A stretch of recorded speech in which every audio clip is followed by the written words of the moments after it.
Housing Commission regular meeting, Wednesday, July 21st, 2021.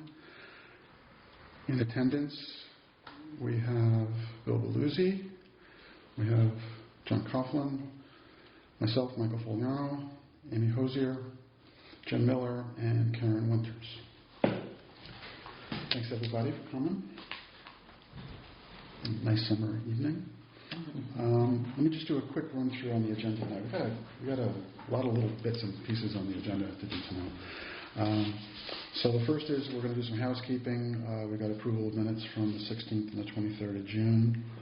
I have a couple of items of correspondence. I don't expect we're going to need to take any action on those. I'm just going to make you aware of them, and we probably will want to schedule some follow-up on at least one of them. We have several updates to do on the business that we've already accumulated in our short existence up to now. We'll go through those. We have a proposal from the Hope Partnership that was referred to us by the Board of Selectmen that we'll take up tonight. I didn't put that under correspondence. It was a referral from the Board of Selectmen, but we'll discuss that. We will spend some time on that. We have a working session on strategy. Depending on how things go on all the items that came before it, we may need to defer all or part of that to a special meeting. I think we learned when we had the McCulloch meeting, and then we scheduled a special after that to do the community engagement workshop-y kind of meeting that went pretty well. So I think we're going to want to do that again. And just so you can think about it for the next few minutes when we get to that, it's probably going to need to be the week of August 2nd if we do that, which will put us in the enviable position of when most commissions are skipping a meeting in August, we're going to maybe do two. So, but the good news is, seems like we're getting plenty of grist for our mill coming in, which I'm happy to see. And then finally, under other business, since the agenda came in, there was an article in the day, and Jen had alluded me to this, that the Habitat for Humanity and the town of Norwich are pretty cool. Going to utilize some of their American Recovery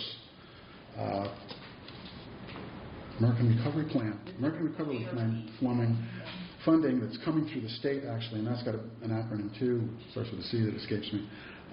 But they're going to be using that for some redevelopment. Yeah. So that's under other business right now. If we want, we can move. If you want, we can move that up ahead of the working session on strategy, and then that'll put us in a position to just kind of defer that. But we can deal with that when we get there. Okay. Anything else we're going to want to engage tonight? All right. Let us then start with the. All electronic here tonight.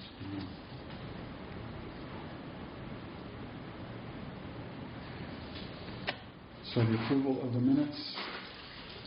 I'll entertain a motion to approve the minutes of June 16th for discussion purposes.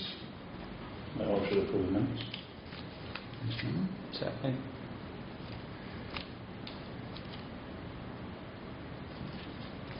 Any discussion? No. Okay. All in favor of approving the minutes from June 16th, 2021 regular meeting? Aye. Unanimous. Thanks. Thank you.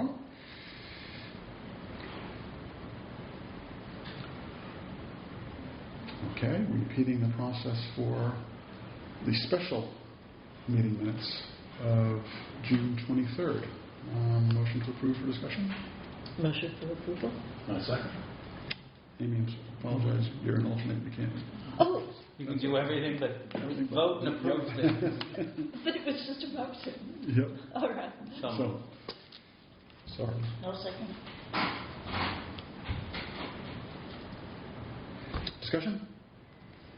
All in favor? Aye. There we are. Okay. Thank you. All right. On to item 3, which is correspondence. Okay, the first item of correspondence. I received an email from a local resident, Shannon Coos, via the contact page on our website, which I'm glad is there. And as you saw in the correspondence, it was simply to ask if we had ever discussed a couple of parcels on Post Road and Old Stagecoach. And I replied to her, no, we hadn't, and if there's anything she wanted to bring to her attention, look. And she followed up with a couple of maps, but there's still nothing in the, I didn't see anything in the correspondence that was actually any kind of proposal or any option.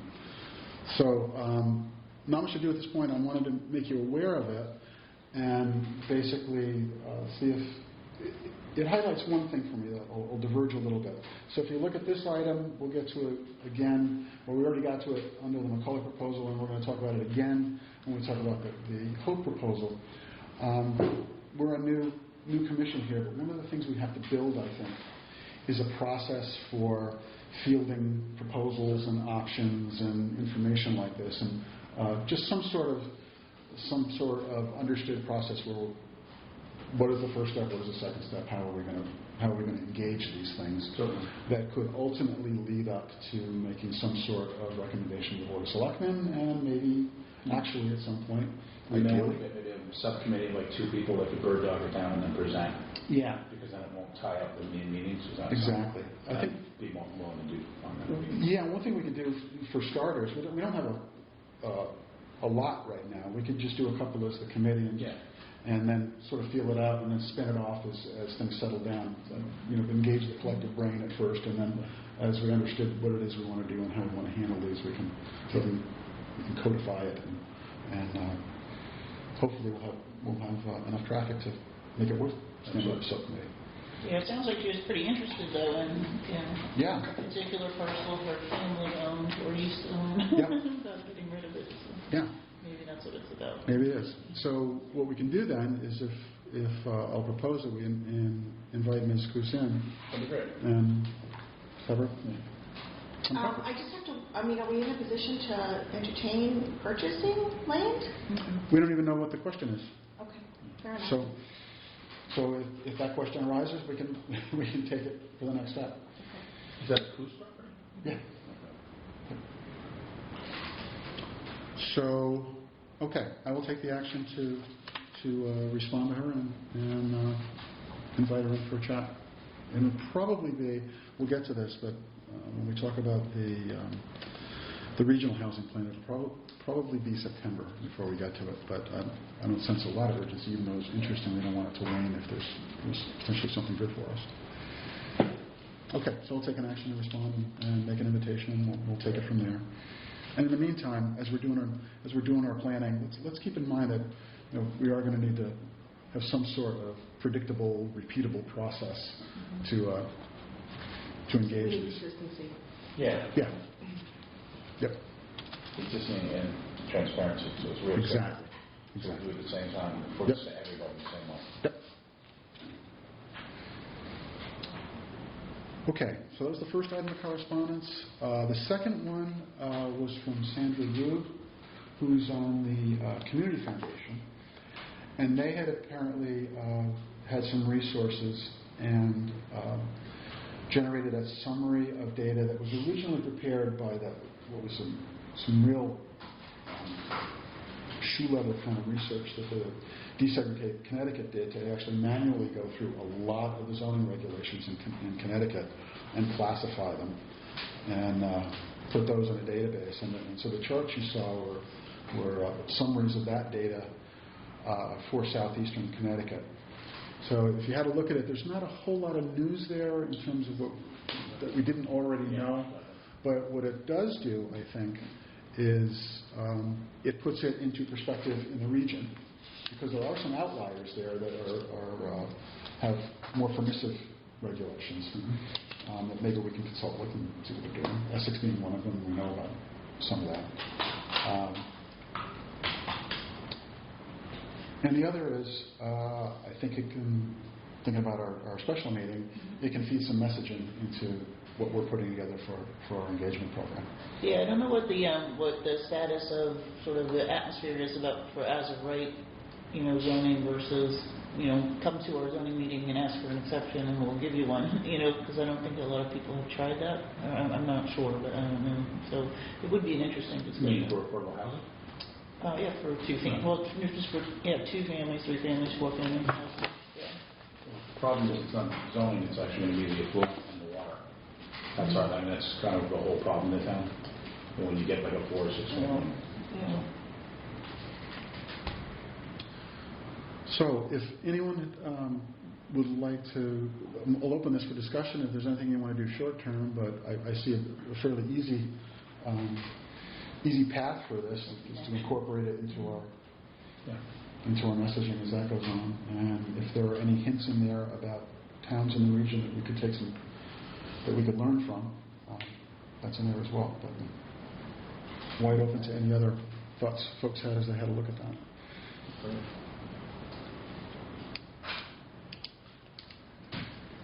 Okay. So at the very least, it's a nice kind of Reader's Digest compilation of some fairly deep data. Okay. That is item 3. Any other correspondence we should bring forward? Okay. As I said, I've got Hope under its own agenda item, so I'm not going to raise that under correspondence. Okay, a bunch of updates. So first on the planning grant. I sent you a note on this. This was submitted on Thursday, the 8th of July. We very quickly got an acknowledgement back from DOH within a couple of hours, actually. We got an acknowledgement that the grant application had been received, that it was complete and in order, and that it had been accepted for consideration. It hadn't been accepted for funding, but it had been accepted for at least being put through the process. Have not heard anything back yet about actually getting any funding, but so far so good. How many grants have been made, do you know? Don't, and I don't know how they're batching them or what the process is. Based on the funding, which was $500,000, that means maybe 33 towns are going to get it, of the 103 towns that are eligible for it at this point. So it'll be competitive. And based on the way the application was worded, I think it's first come, first served, so we'll see what will slip in the queue. It almost seems like that's the criterion. Yeah. So thanks everybody for your review of that stuff, and we're still in we'll see mode. Bill had raised this in terms of RFPs, and John had mentioned he can hopefully will be in a position to come up with an RFP for some resources, a request for proposals. I have the one from RiverCog because they did an RFP for exactly this topic, and I also found one on the web from Woodbridge, not from Woodbridge, just the other towns from Wolcott. I have two. But anyway, we have some examples to work with, and John, if you've done it before. What we do normally on both sides of the street with what we do for a living. So. Yep. Okay. I've done some, but it's more science and technology, so I know the kind of the form, but the content, not so much. But hopefully we'll have an opportunity to roll up our sleeves and do one of those. Okay, that's the planning grant. Second item, the RiverCog regional plan. Okay, so I'm getting some spotty communication from RiverCog, which is good. There's a pulse.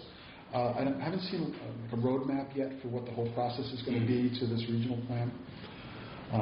So just to remind ourselves, there's going to be a regional housing plan that covers the 13 towns in the lower Connecticut River Valley region, and then 13, what they're calling annexes, I'm interpreting that as appendices, for each town that will include a needs analysis. So at this point, I'm hearing that the regional meetings will begin in August, which will include a meeting of the town delegates, which I currently am the point of contact for the town on this. And they're also going to ask to visit with the town, and I think will be the logical place for that visit. So to get our ahead of ourselves a little bit, I think it's August 20th is our August meeting. We're probably going to want to. I think we may want to proactively invite the folks from Rivercog to join us on the 20th. 18th. Thank you.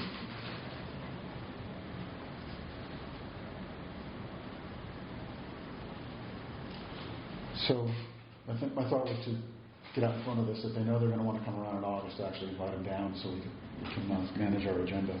Any thoughts? It's great. I unfortunately probably won't be here because I'm going to be recouping for the HIPAA. Okay, hopefully it'll be real quick. I hope so. You can call me. I can call him. Yeah, We'll do that. we'll make that work. Perfect. It's easy. That's the 18th is our meeting. August 18th is that's our regular meeting. And we'll talk about, I think it's the 3rd or the 5th. That's a Tuesday and a Thursday for a special. Do you know who we contacted at Rivercog? Yeah, there's a project, I can't remember her name off the top of my head, but there's a project manager Okay. there. And so it's coming together up there, and they're working in real time, I'm pretty sure. And they're pretty busy. Okay, so there's that part of it. Also, I sent you the link. The website is up, and if you had a look at it, it starts to engage some of the facts that we were trying to get out there, like what is affordable housing, what does it look like. They've got some photos of stuff in Essex and Old Saybrook, so it's pretty good. There was a request that we give our residents access to that.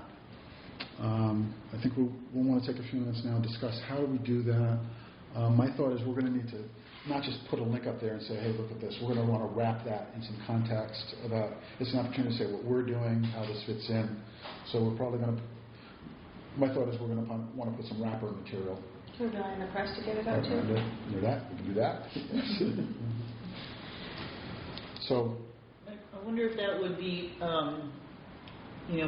depends on the context we put it out with, I guess, but maybe this is just showing them what an example is or something like that, because we don't really want to get people to, like, oh, that's what we're going to do, Right, that's what we want to lead them to, some you're not sure what you're that we're not, But it's also kind of is in our path to do the social media thing.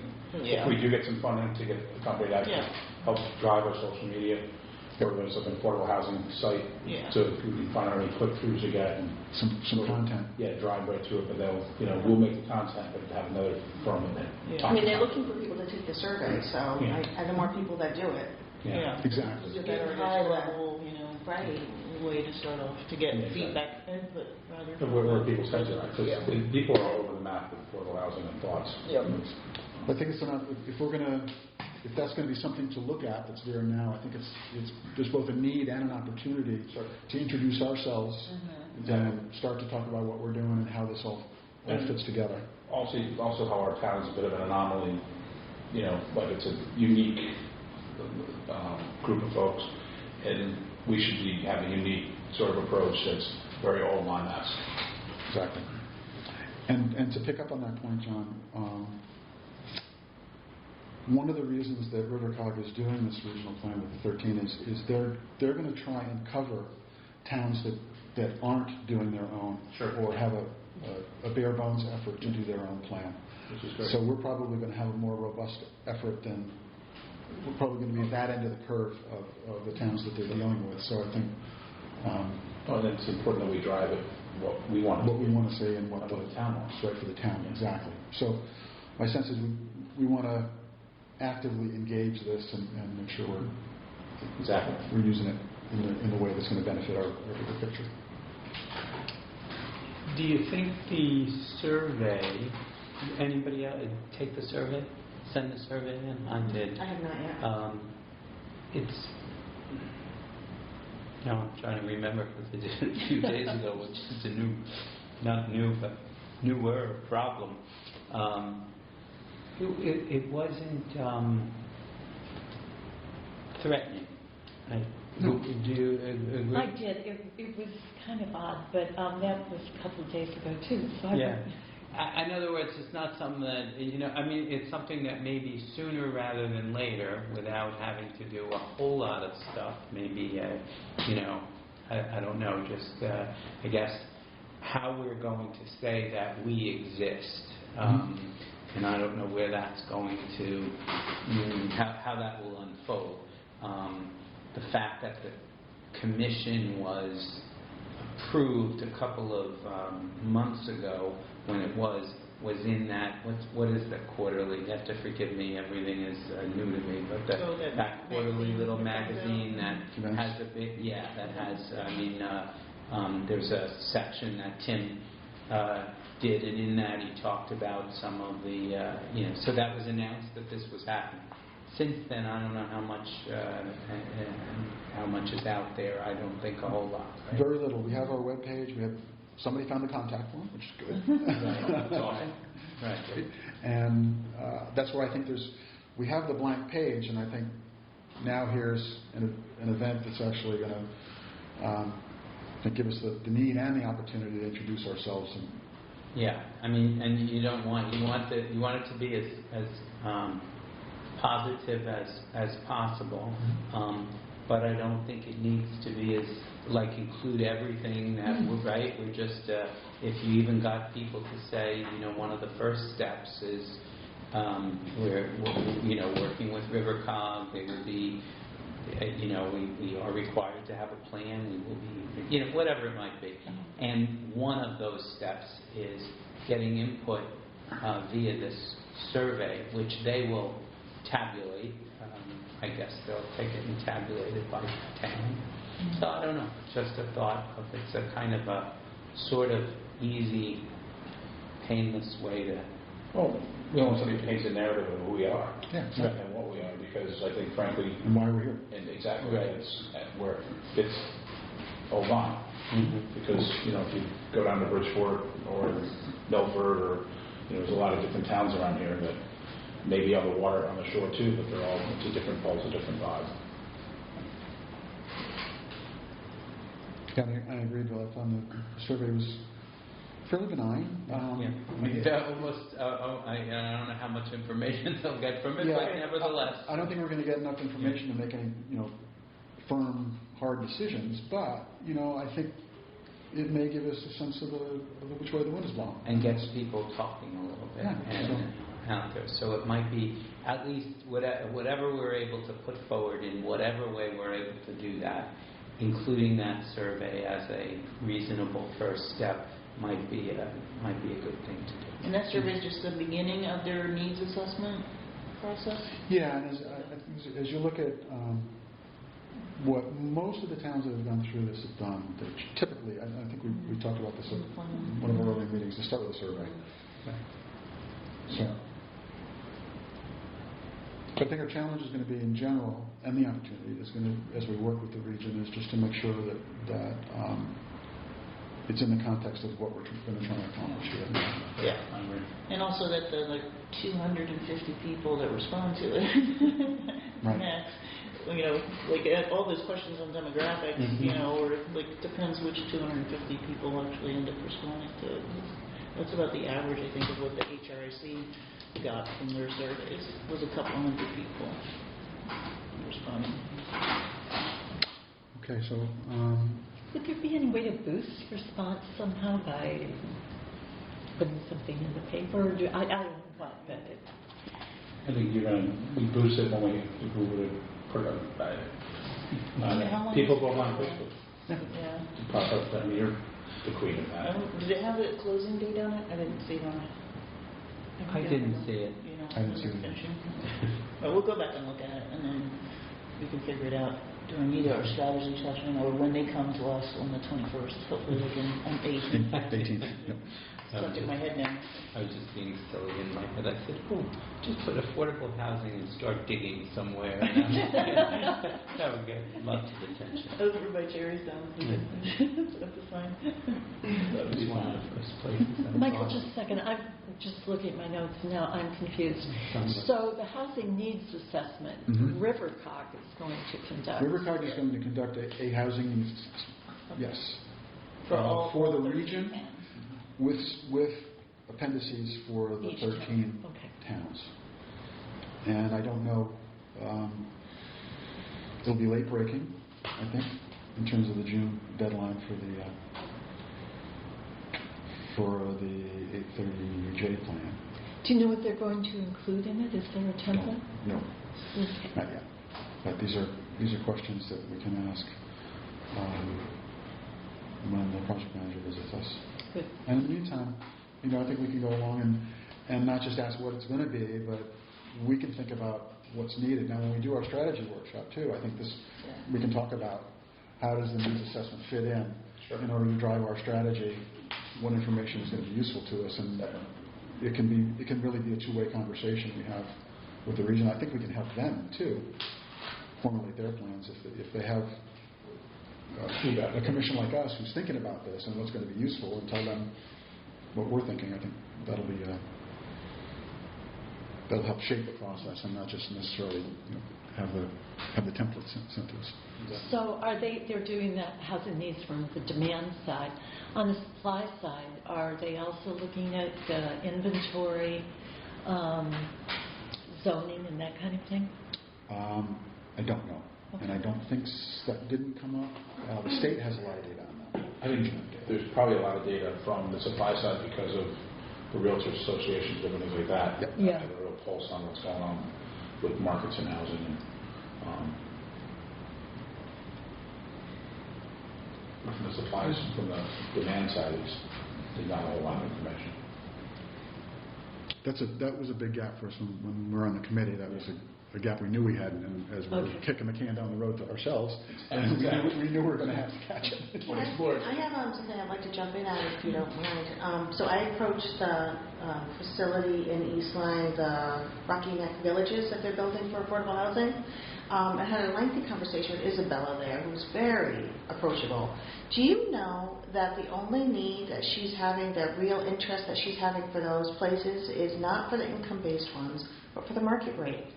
She's had very few applicants for income-based, but for people that would make over the 71,000. Was it 71? 71, yeah. She's got tons of applications. And so when you talk about affordability, it really skewed what I was thinking about all of this. It was very eye-opening, and we think that we're needing to help the very poor, and I think that's maybe not the need in this area. So I asked her, I'm like, why do you think that is? She said, I never in a million years expected this, and she said, I think people in this area make a lot more money than we expected. It was very interesting. Feel free to call her. She was really approachable. It's because I think Spencer's Corner sold out In really a fast. week. Yeah, it's much smaller. It was supposed to be 17 units, and they went like And that, that's what and they were all affordable. Spencer Corners. So she said she has openings this week that are not full. I wonder if they're not advertising it. I don't know. Could be. It's always a marketing thing. Yeah, well, that is interesting, yeah. Yeah, it is interesting. That doesn't comport Are with those the... single, like apartments? Two bedroom. Two and three? Or just No, they're condos. They're Yeah. townhouses. Oh, two bedroom almost. Three. Oh, three. Oh, wow. Yeah. Okay. Well, partly that may reflect that we really don't have a good picture, a Correct. detailed picture of what the Exactly. So we income... need an easy analysis. That's Yeah. for sure. I was really surprised. I just thought I would see how it was going. It's too bad we're 1 year out from the new census, so everything's an estimate based on, I think, 2015 to 2019. And the pandemic's happened, there's been a lot of changes. I think a lot of people moved in. Yeah. Have you heard anything when the census data is going to be released? It's I've been watching for it, but late spring, maybe somewhere early in 2022. Yeah, it was on the second quarter.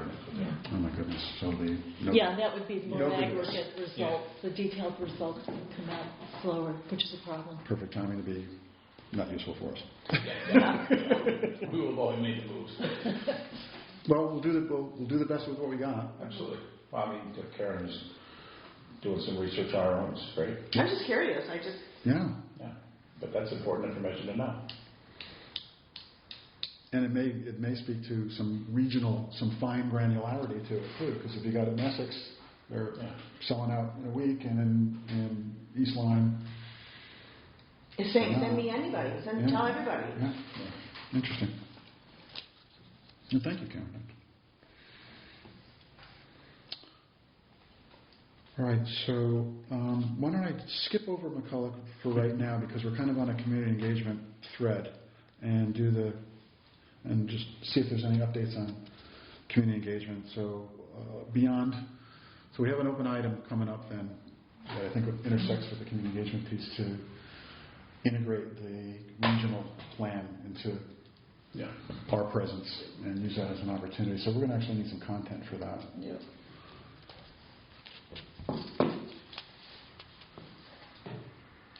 And I would say, Maybe we could just draft something up for the 3rd or the week of August 2nd. yeah, I'm thinking there's going to be an iteration here Yeah, where we put some blocks on the chart when we talked last time. We're going to have a strategy discussion, and then that'll iterate to some of the content for community engagement, and so it'll be a wheel that turns. So I think short term we're going to want to do something to integrate the regional site, and then if in that first week of August we can do a strategy session and then feed that forward and then iterate again on the engagement side. That'd be great.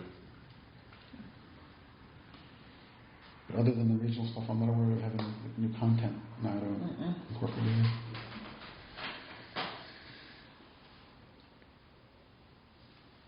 Okay. Now, a question I have. Do we, just thinking about how to roll out the content, the information, and the outreach for the community, do you envision that we just kind of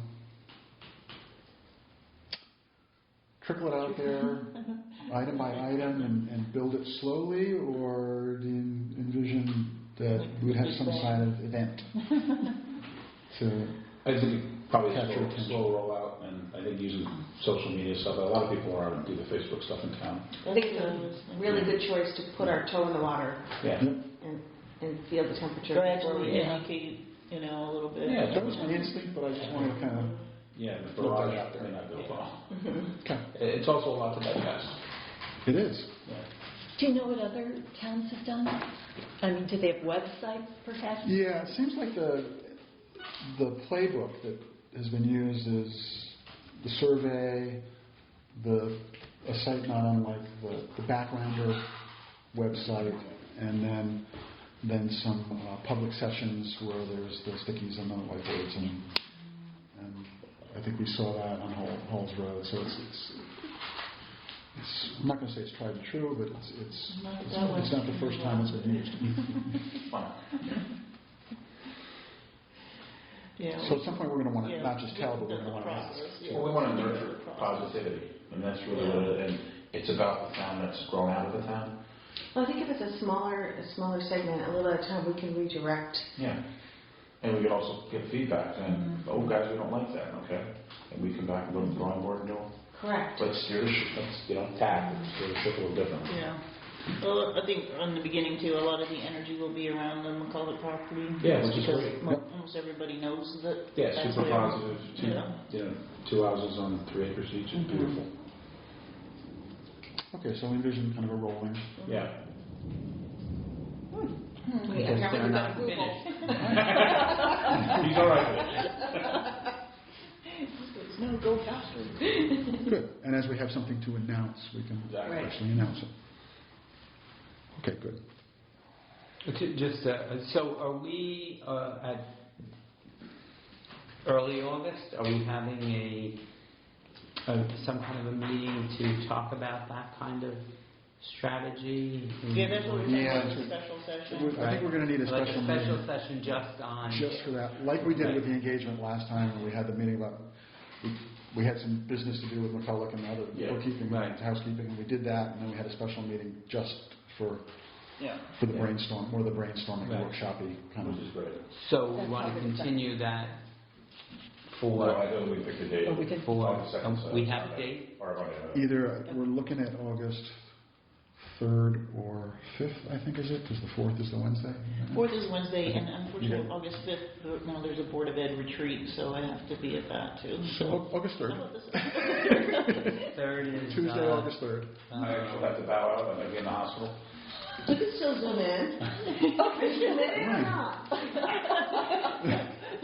You have a minute. I'll be under anesthesia, so it'll be great. Oh, good job. You'll be It'll be fine. completely uncensored. John Coughlin, uncensored. I have a conflict on Tuesday at 6. I could do something later, but I can't do We could 6. pick another date if you want. Or we could do maybe, the Board of Ed doesn't start till 6:30, so maybe we could do it earlier on Wednesday. Yeah, how folks and people work here. How long will you be out? I'm going to be to second, third in the hospital, but I'll Zoom after that. Oh, okay. Because I'm out for like 2 or 3 weeks, not riding. So. Okay. I could do Wednesday. I don't know if that was on that. Was that? Wednesday was Jen's on it I have on to be across Wednesday. the street at 6:30, but. Oh, I thought it was but, Thursday that I had that issue. Thursday I have 6 to 9 off-site with the Board of Ed. Is 4 o'clock an option to meet for anybody? Yeah, I'm good. It is for me. Yeah, Karen, I know You you're. want me calling I in? could do that. You will. All right. I might have to call in. Is that Oh, that's fine. okay? 4 Okay. o'clock on the 3rd. Wait a minute. What time? Depends on. No, I'm good for 4. I need to be someplace by 6. And Just when- home by 6. 6:30. when you turn to the bunk on Wednesday? 6:30. All right, so let's do 4 on Wednesday because that gives us more, That's a a deal. little extra time. All right. And I'm sorry, community engagement.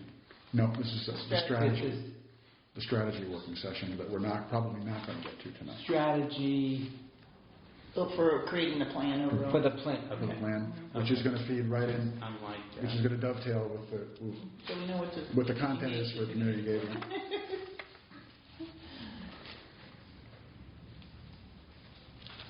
Can I ask, in terms of moving forward, there's information that we'll need in addition to, assessing the need in the community. Like I was thinking of land use, being able to consider the zoning and the current land use, if we had a map or something that we could utilize. I don't know if that would help other people.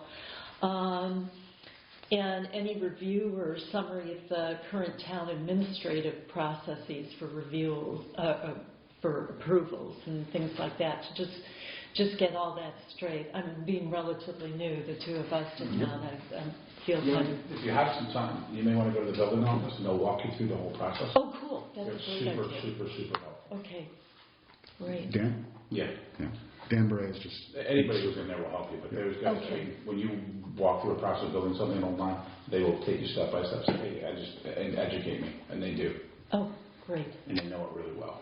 And there are zoning maps, and one of the things that will come up, I know we'll bring it up in our strategy session, is this gets back to Rivercog again, is that there's something I didn't know existed, but there's a build-out analysis that can be done, and apparently Rivercog has the process and some of the tools to do that.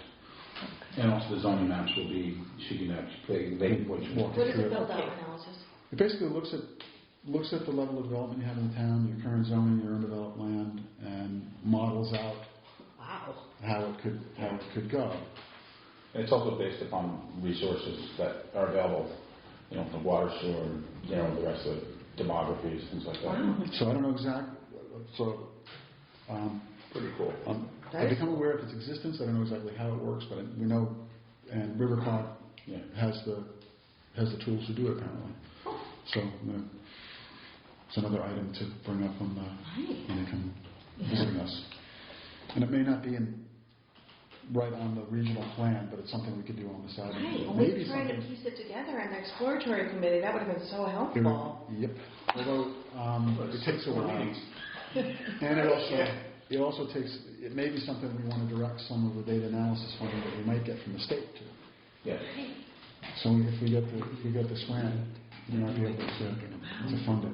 Because I'm going to guess that it's not going to be free. Okay. But that's a really worthwhile use of funds. Definitely. And that's the kind of thing that can drive a strategy. Well, I mean, that's even a whole, it's for real, it's Yeah. legit, it's not just what you're thinking. Must be a vegetable thing you're looking for. Yeah, I love that.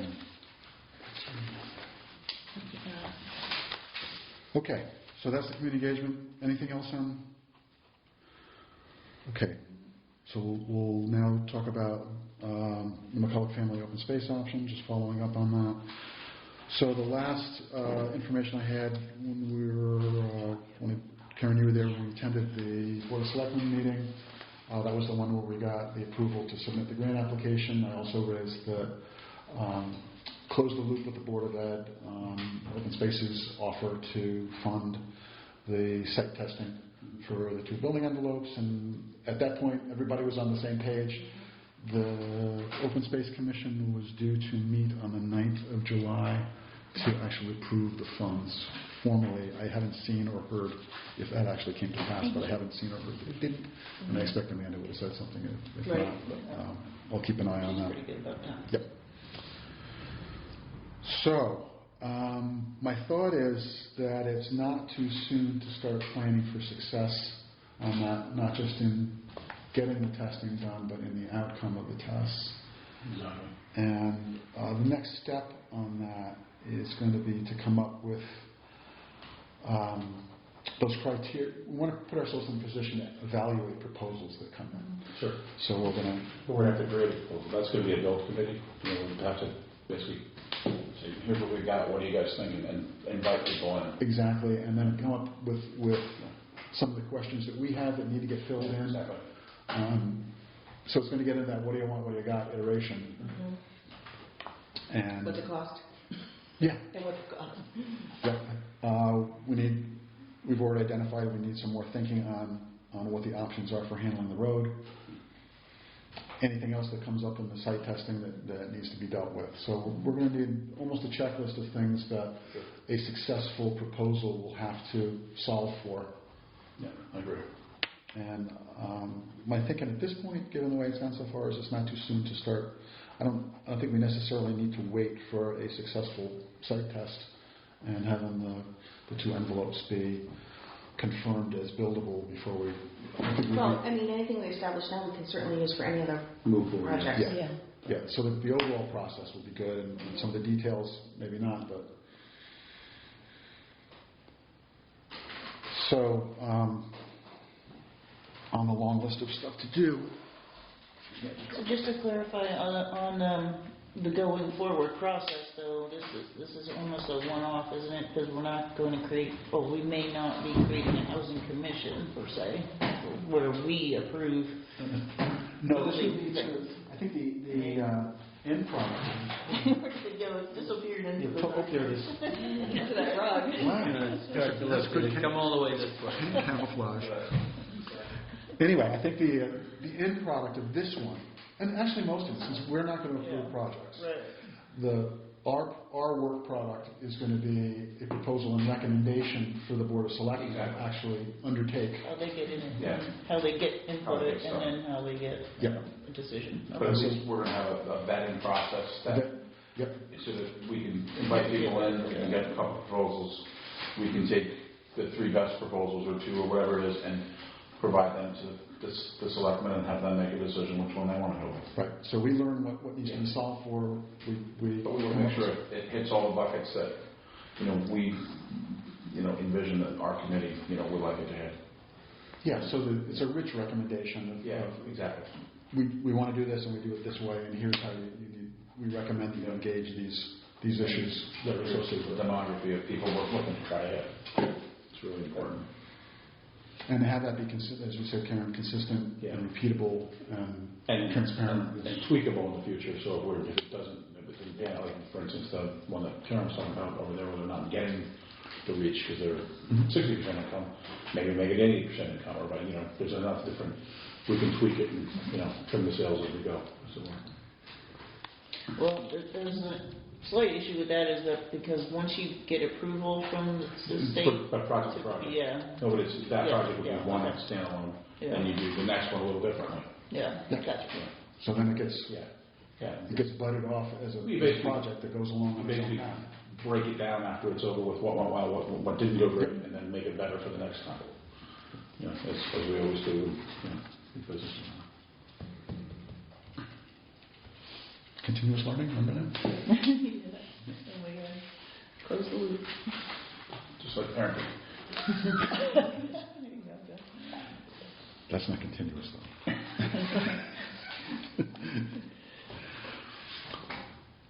Okay. Anything else on the co-op? We're good there. That's going.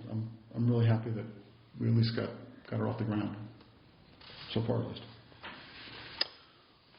Okay, so we're at number 5 under section 4. You may or may not have seen this. There was some coverage of this. The CHFA proposed some changes to what they call the Qualified Allocation Plan and the Opportunity Map. This is where I don't have an in-depth understanding of this based on my research and some of the stuff we did on the committee back when. It basically assigns an opportunity rating to towns and even sub-areas within towns that informs the process of giving grants and loans on a preferred basis. So there are high opportunity areas that are seen as a preferred place for the state to... So like enterprise zones, per se? It's not necessarily tied to the same criteria as enterprise zones are. So it's based upon the town. Each town is unique. Each town and regions, even regions within a town. Okay, good. It says mapping is a way to look at opportunity, neighborhood resources and outcomes such as school performance, poverty, Yep. concentration, safety, and more. Yep. So that we can look at the opportunities within each region. Exactly. So the changes... CHFA. So the changes that were proposed have had some effects on the former ratings under the old system for some towns on the shoreline, like Essex and Stonington among them, and there's been some reaction to that. Based on my reading of everything that's gone by, Old Line was not affected. We were high opportunity under the old system and high opportunity under the new system. So. So what, when they are saying that, based on availability also of land? I don't think it Or has to do does it with have land. anything to do with that, or just the opportunity based on these other criteria? I saw it as a lot of outcome stuff, a lot of outcomes criteria. So So if we Good were to schools. increase, if we were to increase affordable housing, the outcomes from people availing themselves of that. Yep. Okay. Would be better. So there was some buzz about it, and particularly from the towns that perceive themselves as negatively impacted by the changes. But I dug into it a little bit, and my best assessment at this point is that we're neutral. Good. And even given that, when I look at the kind of projects that are funded, they tend to be fairly good-sized projects, and I'm not sure that we would even go down that path. But at least wanted to see what the impact would be of those changes. So something to keep an eye on. This came up when we were on the committee too. That if you look at the legislation and the policy, it's really active. It's really active, and that's in our charter. And at some point, I think we need to be systematic about monitoring legislation and policy changes in the state government and federal to see what's going to affect us.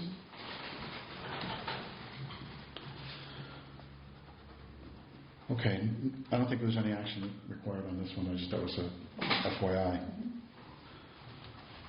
Okay. 4.6, meetings and communications. Okay, a couple of things. First, regarding meetings, this is an FYI. There has been updated state guidance. There was some actually legislation passed post-pandemic that codified some of the electronic meeting procedures. One is for hybrid meetings, and this actually is going to affect us coming up, I guess. If you have a hybrid meeting, and if any portion of the board or committee or commission meets in person and then someone else dials in, as we're planning to do now. The venue where the people are gathering has to be open to the public as well, which makes perfect sense. So that's just for clarity. There's a little bit extra notice required, so there's a 48-hour notice required instead of a 24. If we allow If call-ins? there's going to be a hybrid. Oh, no. I'm sure. And there's also a requirement that unless a vote is unanimous, that there is a roll call done for voice votes. So there's no just the ayes have it kind of votes. All of this very sensible. We were doing that on the... We were doing it anyway, yeah. Just so I could, Yeah. so I could So we figured out who everybody was. who everybody was, exactly. It was very practical, that one. But there's nothing onerous and nothing that doesn't make good sense. It's just we're going to have a little more protocol to keep an eye on. Yeah, when we're, same thing with the Board of Ed, you have to state your name first if you're on the phone or a Zoom before you say your comment, even comment Great time, for John. discussion. I'm not leaving quite yet. Oh, boy. I just said that stretch. We can stay here all night then. At least the car's going to watch. Yes, sure. Okay, so we intend, I think, who knows what's going to happen, to continue meeting in person, but obviously we're going to have some need for hybrid meetings, so A couple of weeks. we will comply with the regulations, and as always, Michelle Noren is always on top of this kind of stuff, so if there's ever any questions, she knows just what to do. Okay, so that was the meetings part. Regarding communications, we haven't discussed this formally, but around the Hope Partnership letter, there was some questions came up about the protocol for public statements. I did a little bit of research on that, and my understanding is that there's a generally accepted practice, and in the case of some boards, written policy, that the board or commission chairperson is the spokesperson for that board or commission. Okay. And that in general, requests for statements or materials or whatever should be directed to the chair or the chair's designee. That seems to be what... Well, if you have nice broad shoulders, you can take. And I'm going to, with that acute awareness, Yes. propose that we adopt that practice. That'd be great. But I will second if that. there's any questions or discussion on that, I would love to hear it. So does that mean we're not allowed to speak to No, a question? I mean, and when we go back to the transparency part of it, I think when the Board of Ed ran into that situation, it was not well received by the public. No, it's not. It still isn't. So sometimes what happens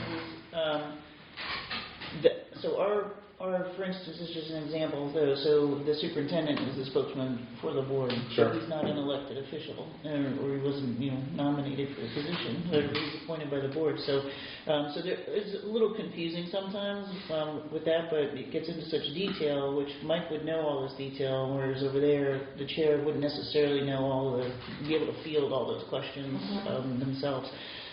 But it does cause a little bit of, like, what are they trying to hide, or why can't they say Right, anything? so we go back to that transparency, and that kind of so- thing.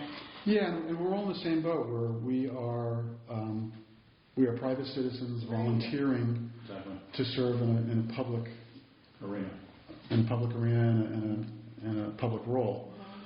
So I I think mean, I don't object to you taking the wheel and all the heaviness, but I think what we need to maintain awareness of is, we're all absolutely entitled to have your own opinions and projections. I think what we want to avoid is when we make a decision as a commission, that there's a consistent communication of what that position is, what we've agreed on. And that this goes in general, I think, when we're talking to the public, that we just make sure that when we're talking about things, which we absolutely expect them to do, that you just differentiate from your personal opinion and representing the position of the board or the commission.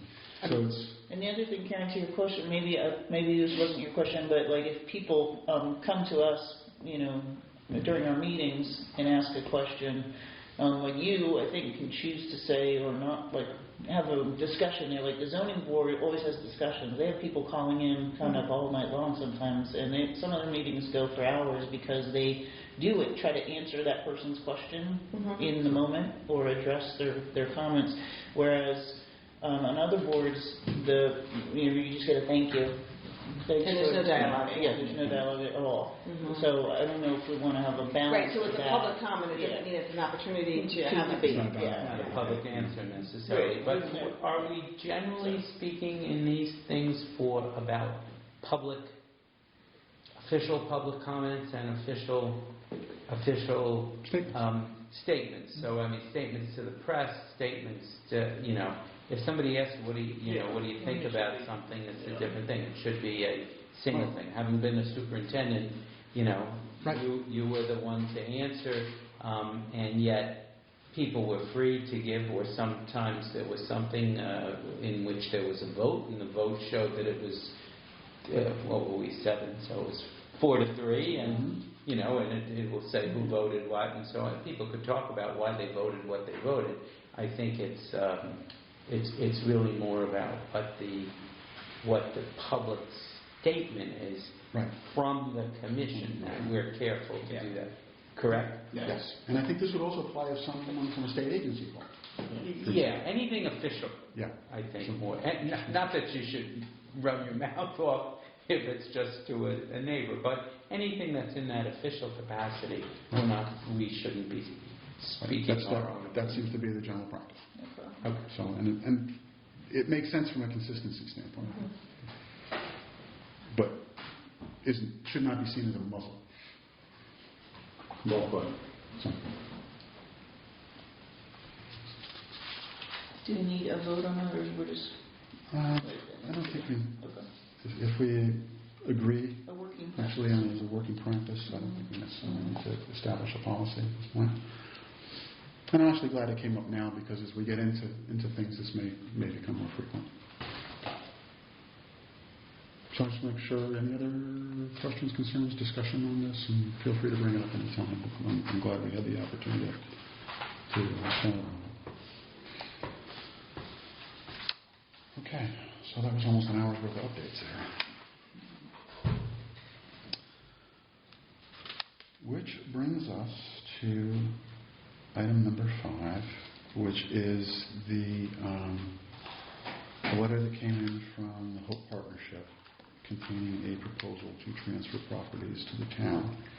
So I'm going to put a couple of notes out on the table, and then we'll just open it up for discussion. But, so my reading of the letter was that the core issue is a long-term solution to an annual tax abatement process that seems to have broken down over the last year or so. And that is important because that tax abatement is seen as key to maintaining the affordability of those properties for the current owners. And the properties we're talking about are the 2 on Flat Rock Hill and the one on Bobby Hole Road that were originally set up and owned and operated by Old Lyme Affordable Housing, and wound up in the hands of Hope as Old Lyme Affordable Housing merged with Hope. So there's a tax abatement question, apparently a process that had been in place for decades that has had some hiccups lately.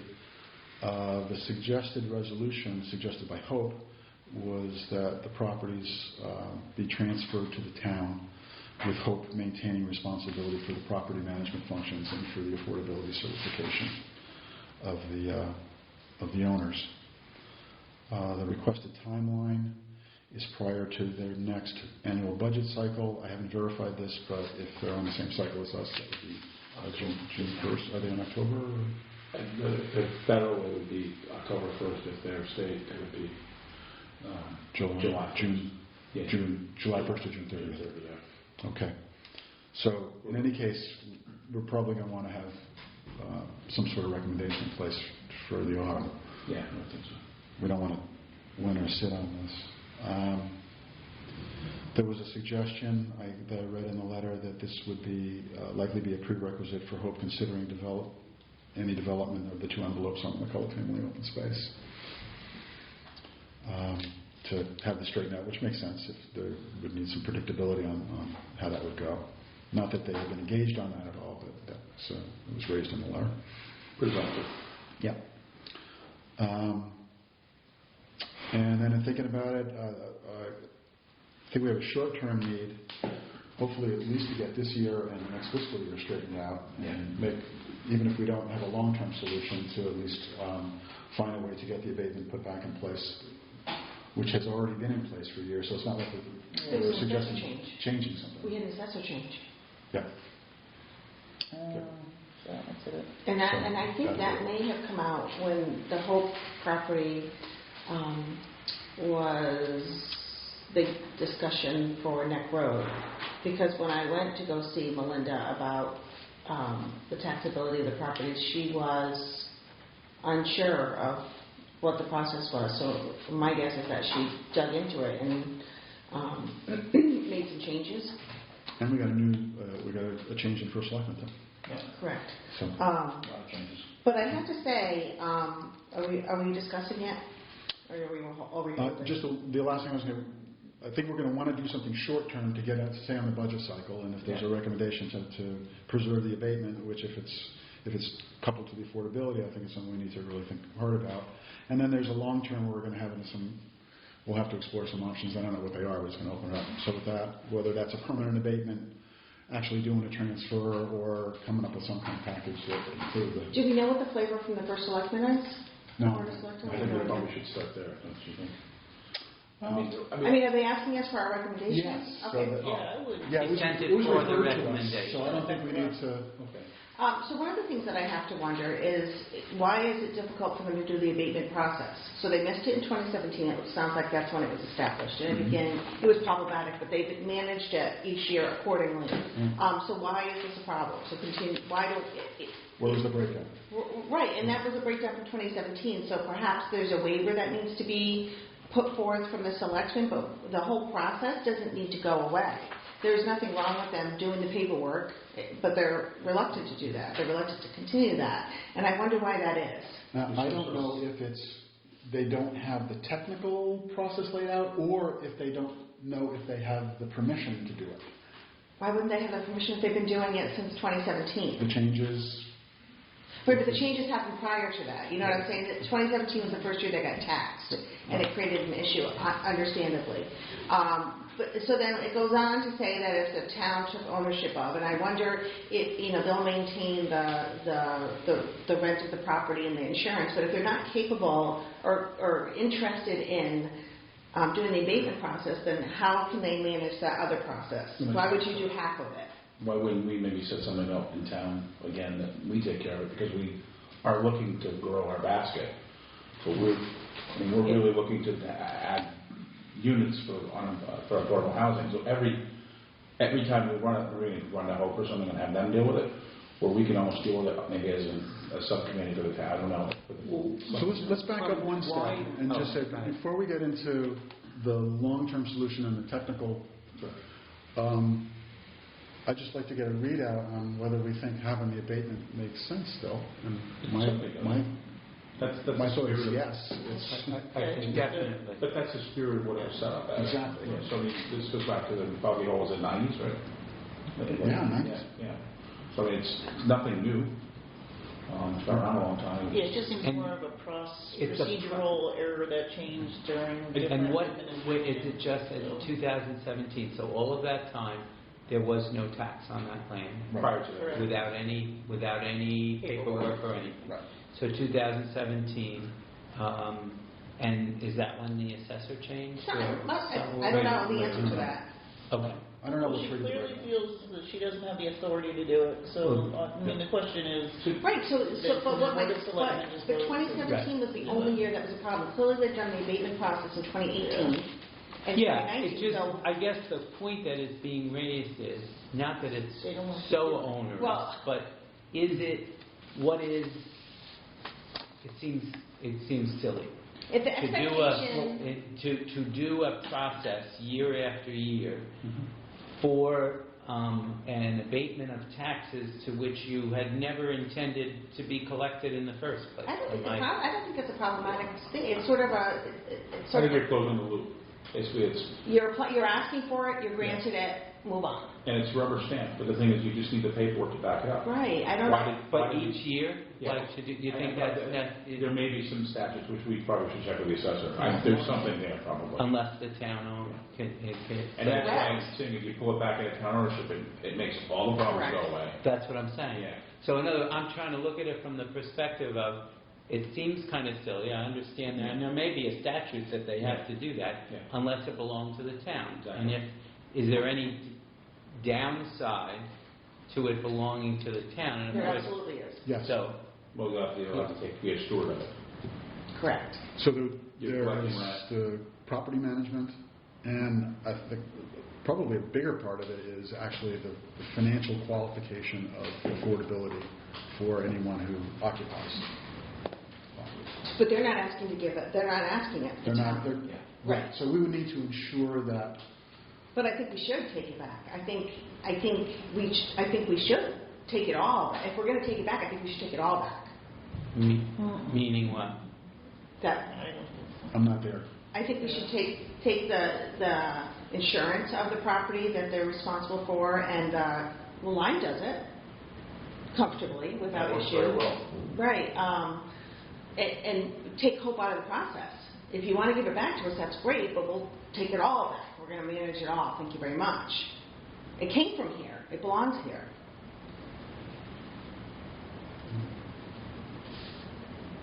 What is it that Hope does now that the town would have to take over? Well, that road in particular, whether they maintain it or not. These are, by the way, the houses on the bottom of the road, right? I mean, at the bottom of Yeah, the, and abutting There, that, and then right, I guess and you then have another one one, more. right, yeah. But yeah, so there'd be the liability insurance. Then there'll be the just if something happens on the land for whatever reason and the town still owns it, and then the road and whatever they're going to do in the future. Maybe there's parking up there, and then the only other thing I can think of. Well, I really can't think of anything. I mean, just maintaining the legalness of it, so it's on the But we do that for other on the tax properties. record that Do we? it's deeded. Well, sure, like Yeah. on West Road, Park, Rogers Lake, all of those other Yeah. things that we And own. there's maintenance if a tree falls down, if But Yeah. they do it in front of your house. But then you what have to Hope give you an does, easement. what other organizations do is they find the people, they vet them, they go through all that of killing them, they keep it occupied there's an annual with certification. affordable things. And we annual couldn't, certification. Well, no, once could you you're keep, in, could you keep that? No, but once Could you once you're in, contract once with you're in, Hope you're for good. those things? I mean, So really- I don't know, I'm not sure all why these we vetting, don't. all the things Because it's that 10 years. Stay there, yeah. Jen just, I mean, they're here, but should somebody leave or whatever, there would be these things. Yeah, I don't know, so who in the town would be tasked with vetting people and finding everybody on an ongoing basis? I don't think that, These are just 3 of what will now be 5 properties. But the thing, if you think about it, the one on Boggy Hole has been in the guy's name since the 90s. The other one at McCulloch has been a long time. And then the other one has been, 6 years? so it's not a I mean, lot of turnover. Yeah, it doesn't happen much. So it's not, So it's you're not a talking it's not a about bottleneck for this. collecting financials and assessing and collecting rent. Mhm.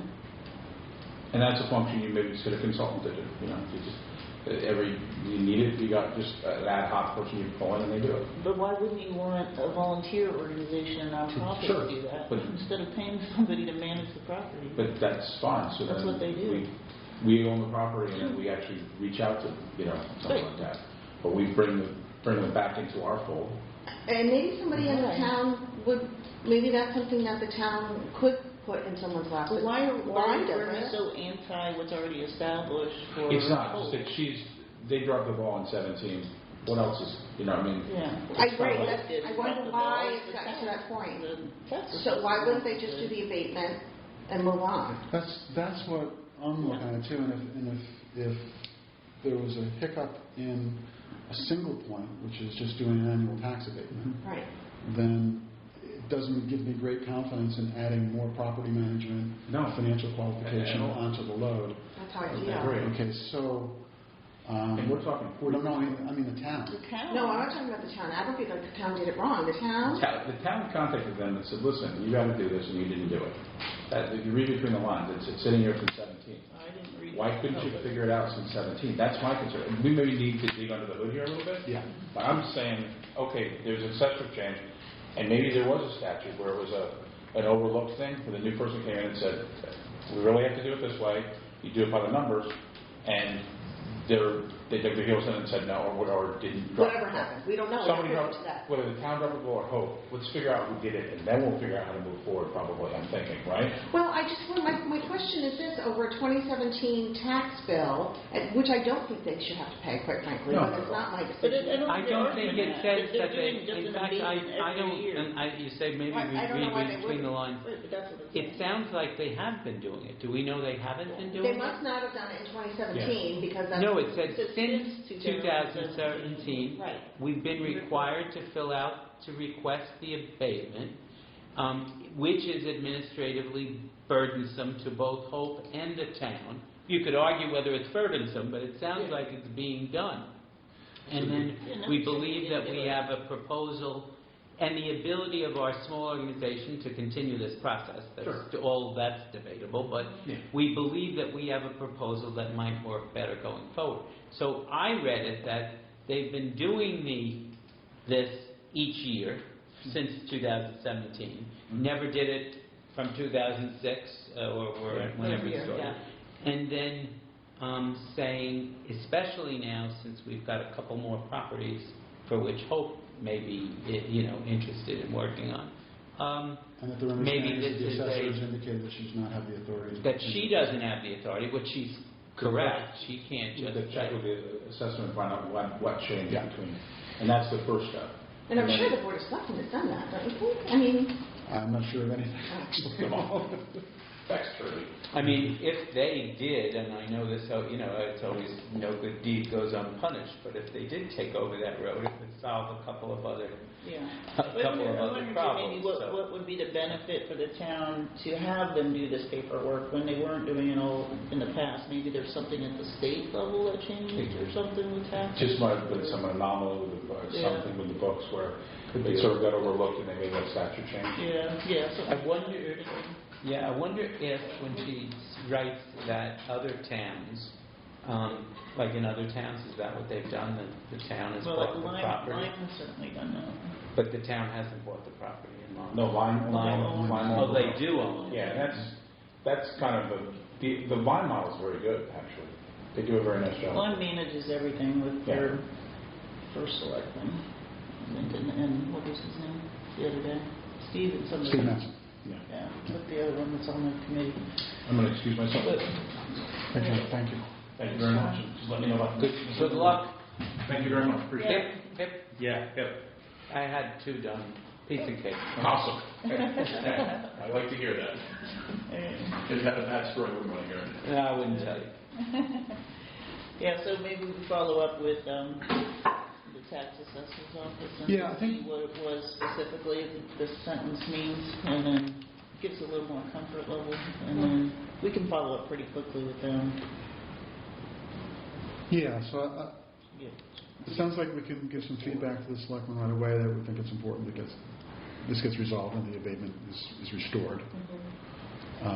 Perhaps there's a short-term Yeah, I mean, I'm For pretty the- sure the abatement is restored. It sounds like and all it this. gets The abatement's restored. never Yep. taken away, it's just that it's burdensome to do the paperwork, so So let's I don't think it's a big issue. get things back on the rails. And then, The Karen's point should be a smoother issue to solve. It's so burdensome. and then with a little bit more information about A recommendation on. what took it off the rails and what other folks are doing, we can come up with a longer-term recommendation. So maybe we can at least get this back on so that their fiscal year, that the partner arrears is resolved and that they're okay for the forward fiscal year, but we're going to need a little bit more research to come up with a I'm surprised the Board recommendation. of Selectmen just didn't waive it before it got to this point. But I still can't understand how the tax thing came to we want to transfer ownership back to the town. How did it get from here to there? Well, I mean, she just, in 2 paragraphs where she explains it, you know, that's the way it was intended by the donors, this is the way that it's a tax-free status, so it makes it affordable, And I guess that's what they're doing, and that what they do they're in still other manage it, towns. so it's no burden to you to take it back. And they actually offered to maintain the administrative aspects of it. Yeah. So if we went under that model, I think from my perspective, we'd want to make sure that there was some predictability and sustainability in the administrative relationship, so that stays on the 100%. rails. That's, I mean, you know, you guys are saying it's only 6 to 10 years, maybe somebody moves, but for Habitat, that is not true at all. So people move a lot more frequently when their father leaves the house, or the kids grow up, or things like that happen. But I mean, based on the history, that's Still not pretty- really the issue the here mortgage. at this point in this town. No, Yeah. not for those 3, no. Yeah, I think personally, I think I need more convincing that it would be a good thing for the town to take on more administrative burden. Yeah, I mean, it's already messed up the abatement process. I think we're assuming the town did. It's, We're assuming the town messed it up. I'm not assuming anybody messed it up. She was probably, whoever it is, I don't even know who that is, but probably came in and read the policy manual and said, oh, we're not following the policy. And those changes in leadership always find something So that was going on. we'll need to figure out what broke. Wasn't going on. Yeah. All right, so let's get a little bit more concrete, and I think this is a bit time sensitive, so we want to give some feedback to the board of selectmen. And It's time sensitive. It is time sensitive or is not? What did you just say, Mike? I think it is time sensitive. Okay, but because time sensitive for Hope, not necessarily for us. Let's remember that. Like, it's time sensitive for the people who live in the houses because their affordability is at risk. this is from 2017. Right. This is So not, and this is right not now there are Well, it's every year since There's- 2000. No, but they've been paying, but they've been having abatement each year, Yeah. so they haven't incurred taxes. Yeah, the homeowners really aren't at risk. I mean, Right. It's Hope in the town. Right, that need to work it out, and I Yeah, don't. they need to come Right, together. and once again, I What don't the think this process is is. impactful to the residents at this point. Correct. But in any case, there's an arrears aspect here that will not be fixed by the long-term fix, whatever it is. Mhm. So that's going to have to get I repaired. mean, that was clear that they should grant that abatement based on, you know, past understanding and the flavor of this whole Yeah. project and the intention of the Old Lyme Affordable Housing and the donors way back. Yeah. Yeah. All right, so the communication to the Board of Selectmen could be, in general, supportive of the abatement. Mm-hmm. Yeah. Permanent. In whatever way it would be Right. least onerous to all. Supportive of the historical precedent that taxes have not been paid by. And does every nonprofit in town that doesn't pay taxes have to do this abatement process? I don't know. I don't know. And so we support that, recommend that the situation from 2017 be resolved Mm-hmm. through whatever administrative processes are appropriate, Mm-hmm. and that we're going to do more research and come back with a recommendation for a long-term I think that's right. solution, which would consider transferring to the town, and would also need to consider how the administrative aspects were maintained under that model. Now, in the letter, they do say that they would maintain or Hope would maintain all of, Are willing to. is willing to Right. maintain all of The the. 3 current properties. Right. Right.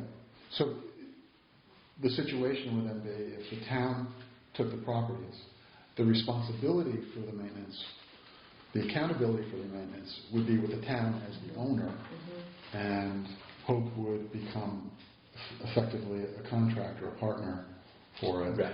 Some And if sort of anything, agreement that and they're. if that went away for any reason, the burden would be on the town to restore that functionality. So in a So it real would be a sense, transfer of Correct. responsibility. yes, and that it's really for the Board of Selectmen, I guess, to decide that part of it. I mean, our piece is to recommend that yes, the abatement should continue. Right. There should not be any taxes paid on the land. Rationale being to sustain the affordability of those properties. Correct. As far as whether the town wants to is in a position to assume whatever it is that it would be assuming, liability, what happens if Hope pulls out, that's kind of like, I feel like that part of the decision needs to go to them. I mean, I guess ultimately it's theirs, but they gave it to us. So what I think our job would be in this situation is to understand some of the details, same way we're doing with the rest of the affordable housing. Right. Try to distill it down into some decisionable options and make a recommendation. Okay. And understand what the factors are. So if the town takes it, it's more than a simple transfer of title. There's a transfer of certain responsibilities, and I think if we recommend that we do that, we're going to need to have some more detailed recommendations about how that responsibility is fulfilled and made sustainable. It's doable. It's obviously doable. Lime's doing it, but I think we need to think it through. It's not just we'll take the see what are the obligations that you need to and what would it take to fulfill those obligations. And for the short term, it looks like there's an offer that hope to sustain those, which is great. But I think while it's... But if that ever lapsed, it would fall to the town. Right. Now, while it's not urgent, I do think that it is a timely consideration in the fact that as we look to the next property, the McCulloch property, and we're going to be talking about different criteria that we need to think of, it's in everybody's interest probably to get this resolved. And I think it's as quickly as possible. Again, it's an opportunity for us to gain an understanding of this space and these functions, and it'll be something that we're probably going to be able to apply. Again, I hope we'll get the chance to apply it again in the future. Really proud. Okay, so. Do you want to kick it back to the selectmen to have somebody in their office run down the tax assessment issue? Yeah, I think. Or do you want one of us to do it? No, my sense is that I think we can in general, we're supportive of the abatement as a means to preserve the affordability of those properties. And I think it's important that this gets fixed. And then the second thing is we recommend that as a short term, that whatever the technical and procedural difficulties that caused this situation to arise get fixed. And then the third part is we're going to do some more research and come back a longer term. Within a couple of months with a recommendation for a longer term solution that would consider this situation and try to think forward about where we're headed. It's repeatable and sustainable and repeatable. Okay, sounds good. Does that work? So that's not exactly kicking the can down the road, because we've got two actionable things. Good. But we do need some more information before we can come up with a recommendation. It's a brainer. Yeah, there's so many different ways it could work, like we've seen. Yeah, there's part of me that wonders, why can't we just get a permanent abatement? Exactly. I don't know if there's any mechanism to do that, but that's a question I'm going to ask. I support that too. What would it take to get a permanent abatement on that property for as long as it's affordable? Right. As long as it's under that deed restriction. How does it work with just the open space? So if I die and donate all my property to open space, isn't that tax free for them too? I think so. Yeah, of course it is, because it's the town of Old Lyme Lane. But The town owns it, right? Good point. That's the difference. Yeah, that's the difference. And there's all kinds of for the open space. There's the easements on it too, restrictions. Yeah, sure. Anyway. Okay, good. I think we made some progress on this, so good, thank you. We clearly have some more discussion to do, but I think it's going to be a good discussion because it's going to help with some of the other decisions we're going to need to make as we go along. All right, 7:30, and we got to the main event finally. Right? I knew this was going to happen. Tell you what, can we move other business up one in the agenda and put ourselves in a position to defer item 6? We are in a regular meeting, so I can entertain a motion to move item 7 up. Second. No discussion? In favor? Aye. Okay. Thank you, Karen. Bill. Okay. If you'll indulge me, I'm going to take a quick break because I borrowed keys to the place, and the person who I borrowed them from is not here. And is going to need to lock up after we're done, so I'm going to run downstairs and hand over the keys. And I'll be right back. All right. What's next? Are we doing findings and recommendations from the team? No, I think isn't that what we just are going to postpone? Yeah, we're going to postpone that probably. The ARP funding, because Old Lyme's going to be receiving ARP funds, not near as much as Norwich. And then state guidelines on redevelopment versus new development. That's on Michael's. Yeah, We don't have that. I don't have that. No, on good. either. Okay, I'm saying, where is that written? I'm looking at what else have we got. No, he does this with more detail. Yeah, a more detailed agenda than what's going on. Oh, God, this is bringing back, I don't know if it's bringing back good memories or not good memories of running meetings, and that was good. Dryly. That was a quick finish. Yeah, I did. I think it just brushed up. Yeah, awesome. I'll give you a call and see when we might schedule that. Okay, perfect. Thank you. Thank you. And the next meeting's August 3rd, correct? That's at 4 o'clock. Okay. Thank you. Mr. McDonald? Michael, I have to take off. Okay, I'm sorry. No. We ran over. But We don't have any decisions. any thoughts on were you able to read the article in the day? In the day, no. Oh, okay. About ARP funding. Oh, yeah, funny. Okay. Thanks. We'll take this up again. We're just going to try and set some direction here. We have a forum. We have a quorum. So, yep, We still do have. 4 o'clock. 4 o'clock. And then we have 3. We have 5 regular members. Two. Well, right, 3 2 all. for quorum. The alternate. Okay. Probably the last item we will take up today is the very interesting initiative being taken by Norwich in collaboration with Habitat for Humanity Eastern Connecticut, where Norwich is directing us at $1.2 million. Yeah, they've given Habitat basically $1.2 million to work with out of the $3+ million that they got. So they got a lot of money from ARP. And Which is the federal Recovery, yeah. post-pandemic recovery funding that's being sent, I think, as a block grant to the state that is subdividing it out to the towns. yeah.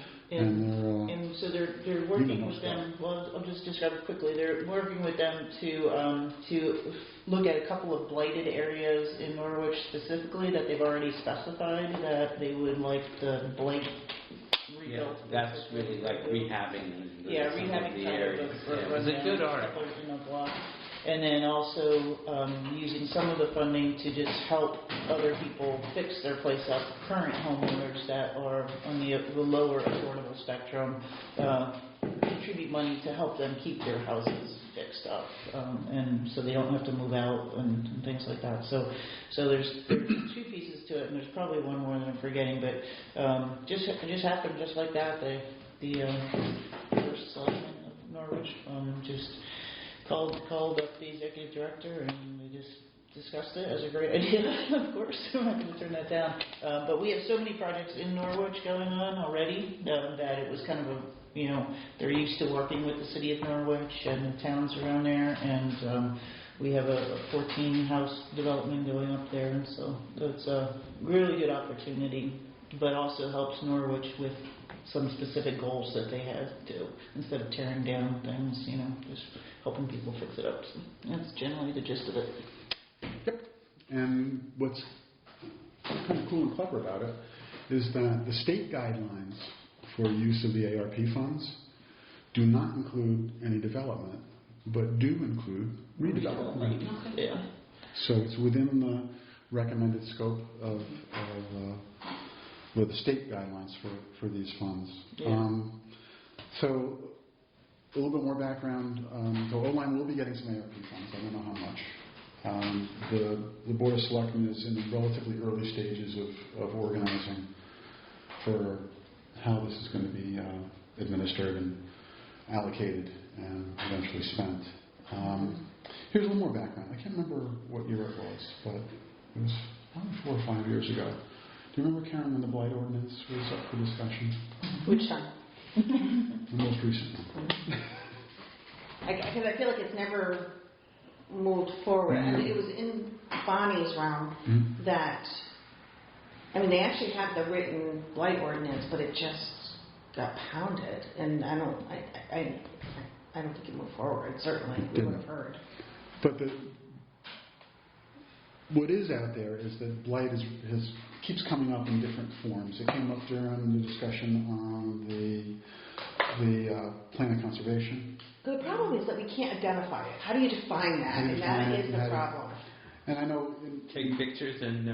Right, but is it the height of your lawn? It's like beauty is in the eye of the beholder. Correct. So, right? But I think there's a common denominator here. I mean, you get to a certain point that, I mean, there should be a bottom level threshold that we can clearly, easily identify. If you have broken windows in your home, I mean, that is a basic tenet. Your house is not abandoned building. But if you take all of it aside, exactly, and there's a common denominator here, which is sometimes it's a negligent, but there's also a common denominator where there's a distressed owner, whether that's a residential property or a commercial property. Right. Okay, so I think there were 15 or so that were identified at one point. But there may be substrate in town where there are distressed owners that really don't have the resources to maintain properties, or that want to divest of the properties. Where there may be opportunities to do something similar to what Norwich has done, if there is redevelopable substrate in town. Yeah, And there certainly are a number of people. I mean, I know 2 of them personally that if David, or we shouldn't say that, so if somebody walked into their house and saw they didn't have any proper safety equipment in there, like smoke detectors or rotting floors and things like that, then they would either be condemned or told to rehab it, before they can move back in. So there's a couple places around there like that. So if there's a convergent opportunity, my question is, do we want to start to prepare a proposal? So the proposal is to help existing owners rehab their property, like a social services sort of event, or I'm not sure. Or to acquire abandoned properties. Okay, I see what you're saying. And we just can't, with the art money, you just couldn't knock it down.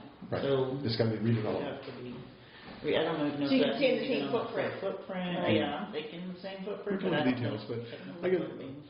The reason I'm bringing this up, Jen mentioned it to me because she's involved with Habitat, and I saw the article of what Norwich had done, and I had been thinking back in the blight ordinance day, is there some intersection between affordable housing and distressed properties? Let me ask you another question. So are we looking at properties that are they not for sale? They are for sale? They're not moving? Do you know what I'm saying? I mean, I'm thinking if there's a property down in Soundview, like across from the Cumberland Farms. I know it's not Cumberland Farms anymore. Oh, yeah.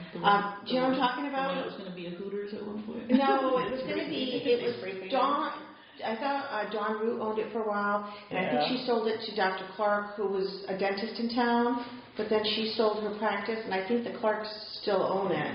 Yeah. but it looks, I mean, it really is in Yeah. poor shape. Yeah. There was this But it's a for sale similar sign in front one of it. next to Rooney's, and then there's that one, Mhm. and that white one with the red. It was like, I think it was a washing machine store, or Oh, maybe it yes. was Okay. yeah. Now there's 2 families living in there. There used to be housing in the back, Yeah. but now, Yeah. okay. Well, So the question is this something you want to spend some time on to see if there's any opportunities, and if so, to potentially prepare a, So let me ask you, how much money is Old Line supposed to get? I don't know. I would say it's going to be under 400,000 probably. 300 something probably. And so do we know if But the I'm town just has guessing any based on what plans for any for of that? those funds? It's in the, or my understanding is that it's not so far, and then to be in the early stages of formulating. any Well, plans. I mean, it would certainly be worth So us, it's valuable to throw our hat in the ring and Yeah. see if we can get our hands on any of that money. And so, so let's look It at, would take some work, because I think we're going to need to You come up be a with little bit different- more couple different specific about what the models. opportunity would look like. right. Yeah. It's interesting, I was listening to someone the other day, and they were saying how, there's so much commercial real estate that's open right now, because, lots of businesses and people are working remotely, and they're not going to go back to the office. And how are those going to change to residential properties? Mhm. And it's a really interesting sort of movement, like Yeah. what will happen to I the heard commercial that property. rumor about the mall in Waterford. Right, wouldn't that be great housing in there? Good for housing, yeah. That'd be great. A little over our budget. Yeah, Yeah. wrong town. Yeah, so I think it's a good idea. I'd like to kind of noodle around on it, and I could get more information on our side about what specifically, I'm if I see the curious plan is for. about how they identified the projects that they were going to work on. Yeah, In Norwich, I think they had a list. yeah, they do have a list. They have a running list. Of things that need attention, Yeah. that the areas of Yeah. blight, if you will, that They had some redevelopment ideas that were in search of funding, is my understanding. Mhm. So we're fundamentally not looking for owner-occupied properties that need to have repairs done. We're looking for but that could opportunities be. to be an owner. Yeah, I think both. Did they have to? Yeah. So for let's say occupied, Yeah. owner occupied. I think Norwich is mostly acquiring, right? They're mostly acquiring Yeah. from people, but I think there are a couple cases where they're just giving somebody expertise, like so Habitat construction managers going in there to help them, Mhm. solve problem X. That's a very specific problem. Generally, they're to do with safety. They don't have a social services area in a town? Oh, I'm sure they do, but I don't know. We I just just- don't work with them directly. Yeah, I'm just wondering if we want to even step into that, knock on your door Yeah, and say, can we help For the you? same. Right. But did in this case they haven't identified these people, but these Yeah, they places. probably did. And are they all people? Are all of these designated as affordable housing? Yes, yeah, they would have to all be affordable homeowners, yeah, or renters, I think. If the ones that the town of Norwich owns, I think the plan was for, the housing commission, which they have to manage those properties. But I'm not sure, to tell you the truth, about all the Okay. details, so I can get more info on it. Yeah, because I think it's sort of like what Karen says to you. We see you need a little work here, and then the person, I mean, with the What numbers needs we're to talking come about, it might only be one. Yeah. Right. Well, Sure. at least two. But you know what, every little piece, every little You step. know, that we you make. know it too. I know too.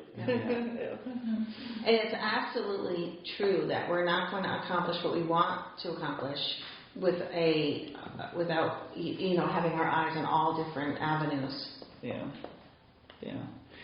And I think, having the benefit of having, and most of these would be seniors, not people with children, but most of the ones that I've heard of are seniors who they can't afford to go anywhere else, and so. Do we They have stay any? in their homes. Do we have a social services person in We have a town? contact, yeah. So, is there any connection with that for something like this? Yeah, we might, I know, is it Lime Woods up here? The one off next to Old Shore Road? Those are privately owned, you know that? I No, did but not. she has the waiting list for them. Oh, yeah, 3 what is it, years. 2 years, 3 3 years, years, yeah. So, Jen Datum is. yeah, Jen Baden. Part-time. Is our social services. She's So, very that might knowledgeable. be that might be other than your two contacts. Well, and there may be a place with a for sale sign right now.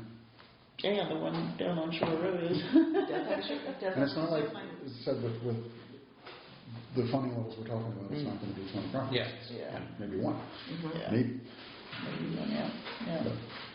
Good, okay. All right, well, I'll get more information for you guys. Bye. All right, bye, Kate. I'll get more info on it. Sounds good. Okay.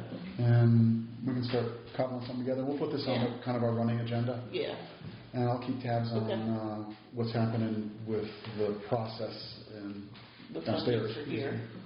Because right now they're just wrapping their heads around it, and they're talking about forming a committee to. Yeah, we want to be the first ones in their hands out. Yeah, I don't see any reason to wait. We kind of No. If we think there's an Because it's opportunity. very specific things, right, that it can be used for, I Yeah, think. it's pretty you know. prescriptive. Yeah, and so I know they probably want to use some for roads and bridges maybe, but I don't know if you can do that with this round of I don't know. funding.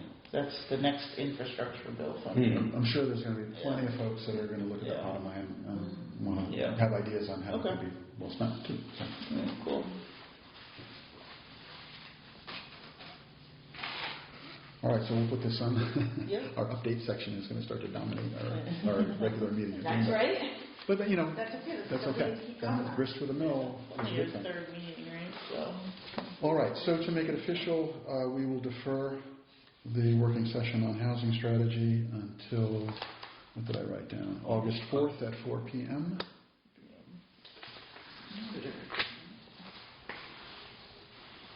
Thank you for accommodating that.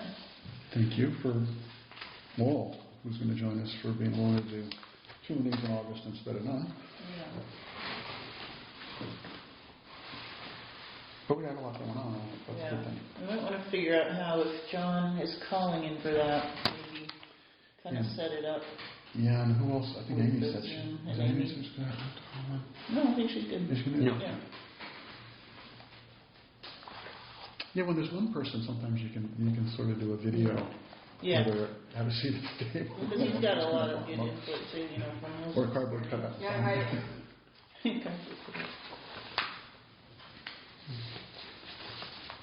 All right. Which brings us to other business. We already did. Any other business other than Norwich? Discussion? We have no one here for public comment. We've worn them out. Just to go right up her amazing story on us. Yeah, so just to run back on action items. So we're going to get together on the 4th to do the strategy planning.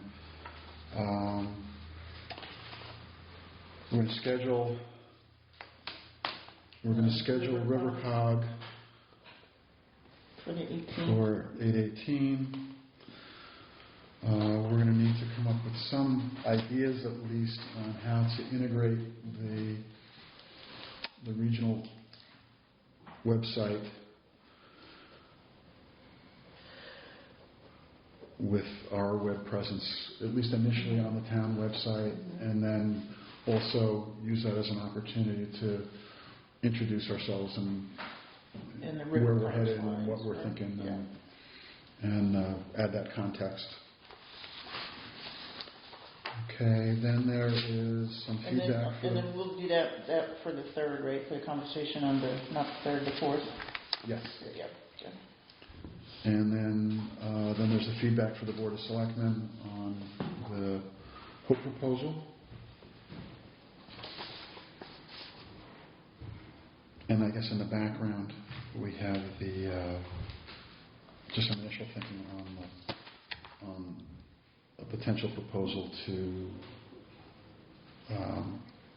use some ARP funding for Mm-hmm. project analogous to what Norwich has done. That sounds What good. Norwich is doing. Good Few progress. more irons in the fire. You were also going to follow up with Ms. Hughes? Yeah. Yes. Good. Thank On you. that. Could I ask you to send me a couple of tickler? Oh, sure. Yeah. I'll listen to the recording too. Oh, boy, you could go through this meeting twice. To me. But you'll have the opportunity too. Yeah, I know. It's going to be on the web for everybody. We had 11 views at our last meeting. Did you know that? 11 listens. And Oh, really? Mm-hmm. Oh, I didn't know that. That's fine. So Ms. Couzon, September at the earliest, That's Coos. Coos. Rivercog on the 18th, ourselves on August 4th.